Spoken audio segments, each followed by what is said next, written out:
Did you know ravens like French bread or baguette or whatever this is? I don't know. They're fascinating. Gonna have to do a whole episode on them someday. Well, a great day. I got to spend time with the Evening Grosbeak researchers from Pennsylvania Natural Heritage Program, David Yini, and Mallory with Powder Mill.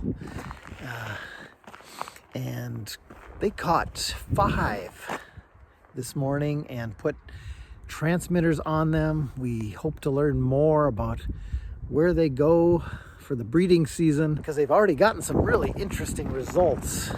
Check it out here. Birds from Sax-Zim Bog in winter going all the way to Quebec and some going the other way to Manitoba, Riding Mountain, and Northwest Ontario as well. Where there is, by the way, a big jack pine budworm outbreak, which is one of their favorite foods. Spruce budworm especially. Spruce budworm is definitely linked with the population cycles of evening grosbeaks. The budworms can have these 20 to 40 year cycles, and grosbeaks can really benefit from those outbreaks. Last year we had one of our tagged evening grosbeaks here at Sax-Zim Bog was in Minnesota until around mid-May. And then at 9 p.m. We had a position that was sent from the west side of Lake Superior, and then at 11 a.m. the next morning, that bird was 70 kilometers east of Lake Superior. Wow. And it continued further east into Quebec and actually ended up spending the breeding season in the same area as the evening grosbeaks that we're tracking from Pennsylvania.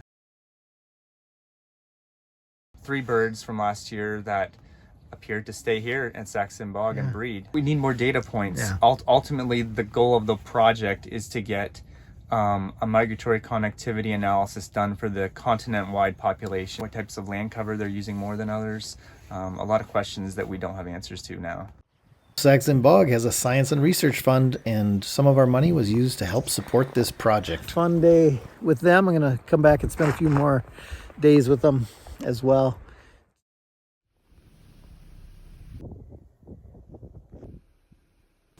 With this mild winter, trumpeter swans have been seen coming back even as early as mid-February. You know, the early bird gets the best nesting site, and they'll sit on the ice for weeks waiting for a thaw.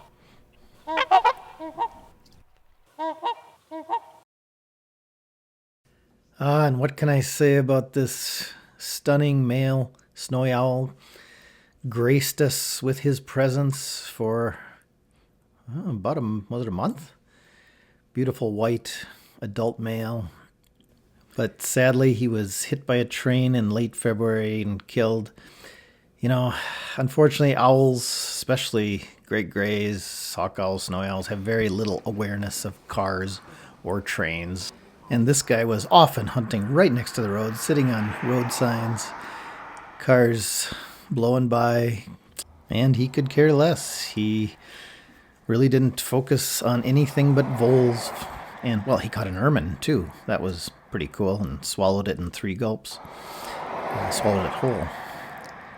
But what a joy to have him around. Check out this video. I mean, I was a long ways away. This is 8K video, highly cropped. But it was about 1 degree below zero with a strong wind. I mean, the wind chill is 20, 30 below, and look at how fluffed out he is. Snowy owls are the heaviest owl in North America, nearly double the weight of a great gray. And a lot of that weight is feathers. They are super insulated. It's interesting when you see the wind blow around his neck there that there's black base to the feathers. That's kind of interesting. And this clip shows a critical adaptation that most owls and birds of prey have. Notice its head, its eyes stay in one position, even though its body is moving around. That helps them focus and have clear vision when they scan the countryside for prey. They are patient hunters, normally in a rested, kind of scrunched up, relaxed mode. You can tell here this snowy has seen something. He's got his neck extended, body's more vertical, looking around, and then nope, back to relaxed posture. But you always have to keep those feathers in good shape, so a little preening now and then. Check out the furry, fuzzy, feathery legs. They are super insulated. Hundreds of birders and photographers got to enjoy him, watching him hunt. He usually just sat on this snag.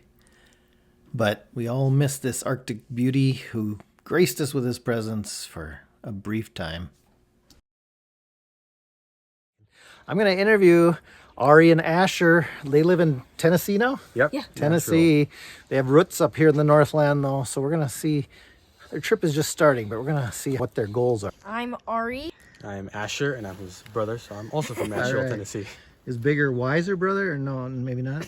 Yeah, sure. Yeah. No, but they're both birders. How long you guys been birding? I don't know.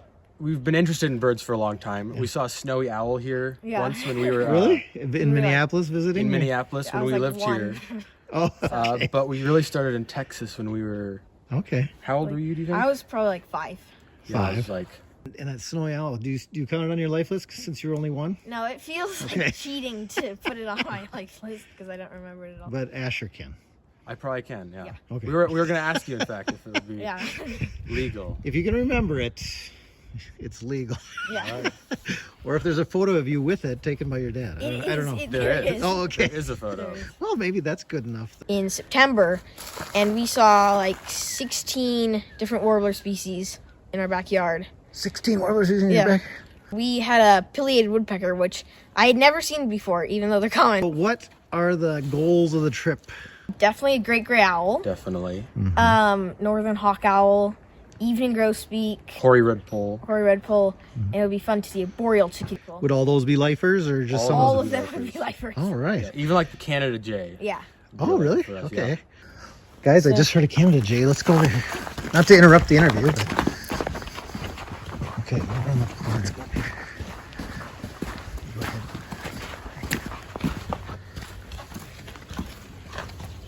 Let's see, they're coming in.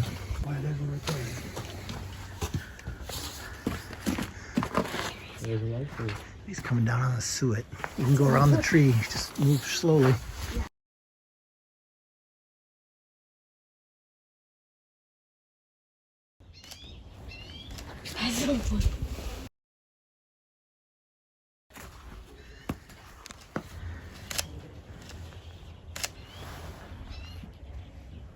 Big and fluffy.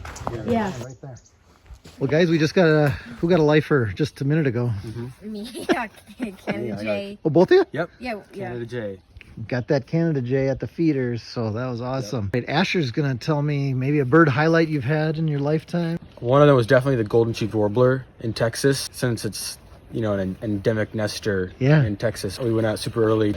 We waited and we saw one, and it was right above us in the trees. Ari, you're doing a big year. Yeah, I'm at 123 now. I've seen the Canada Jay. Okay, did you get a good enough look at the red-breasted nuthatch? Not yet. Not yet. Okay, it was there for a second, but it flew away. So you're gonna get that today. I can almost predict that for sure. Yeah. So, all right. Well, guys, good luck. I tell everybody you got to come back more than once. Sounds like you'll be back again. But thanks for coming to the Sax-Zim Bog, guys. Thank you. Yeah, thank you. All right. Tell us, why did you donate to get a tile?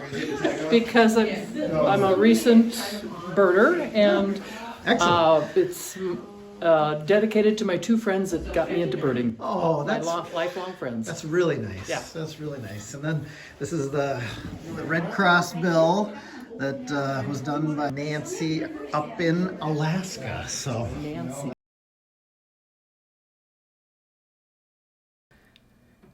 took the hike down Grey Jay Way, and at the end there was a common redpoll eating suet. It happens pretty much every year, but it's kind of a strange behavior, especially for a seed-eating finch. Here they come. I don't know if they're victorious or just... Definitely not. How you guys doing? Just in good spirits. Good spirits. No black-back here yet. No, not yet. No. Hopefully you'll manifest one for us. But you got 3 owls on your first night. In one day. Is that good? That's good, right? Yeah, it's good. We looked for the ivory-billed woodpecker. Yeah, we did. Did you really? Yeah. Awesome. Believe it or not, we didn't find it. Yeah, we did not. Dang. I know. Dang. If you guys don't know, these guys, Owen and Quentin. Wait. Owen? Wait. From St. Louis, Missouri. Owen. Quentin. That's right. Yeah, the St. Louis Blues. Yeah. Go Blues. I went to college with Brett Hall. Did you really? Yeah, he went to UMD. Oh my goodness. No way. Doing a big year. Big bird year. And they're already up to how many? 270 something. 270 something. Which is decent. Yeah, that's decent. You know? It's barely February. Right? And I said they might get 620. Yeah, that's all. We're shooting for 621, and that's it. Stop right there. These guys do awesome on mustelids. Okay, ermine today. Yeah. A white animal running around in green. And then a mink yesterday pulled up 8 frogs. And ate them while you watched. Ate one of them. We heard it crunching. Pine martin. Yeah. No Fisher, no Wolverine. No Wolverine. We're here on the Warren Wissner Boardwalk, hoping for a black-backed woodpecker. Somebody saw one.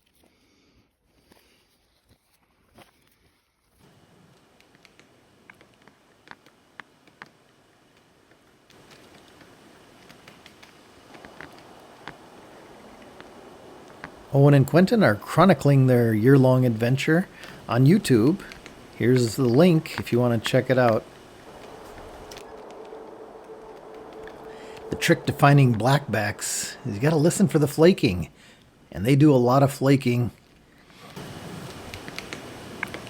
And if the sideways flaking doesn't work, just grab it and chuck it off to the side. Because what they're really after is beetle grubs that are right under that outer bark. Here's in slow motion, you can see one grabbing one with its tongue.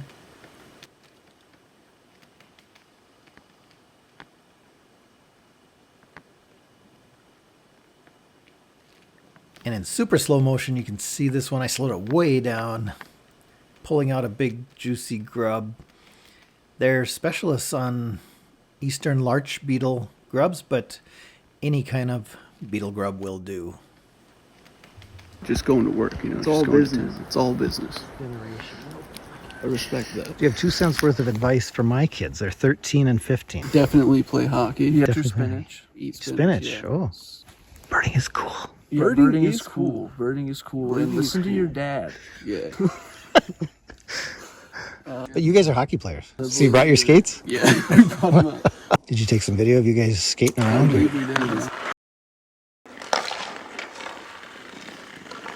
Chickadee? There's a bird up there in that tree. It's chirping me. When you spend a cold night at the hockey rink, you get rewarded in the morning with a red crossbill. Red crossbill. Owen and Quentin's birding vehicle, 2010 Kia. Into our crib. Pretty special. Yeah, I get That the is top awesome. cot. He gets the bottom cot. You're not claustrophobic.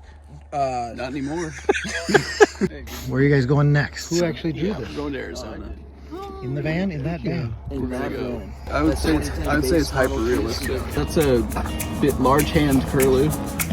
No question about it. Snowy owl, superstar bird of the day. Stay tuned after the credits. I've got Ari and Asher's results, what they found, their highlights of their trip.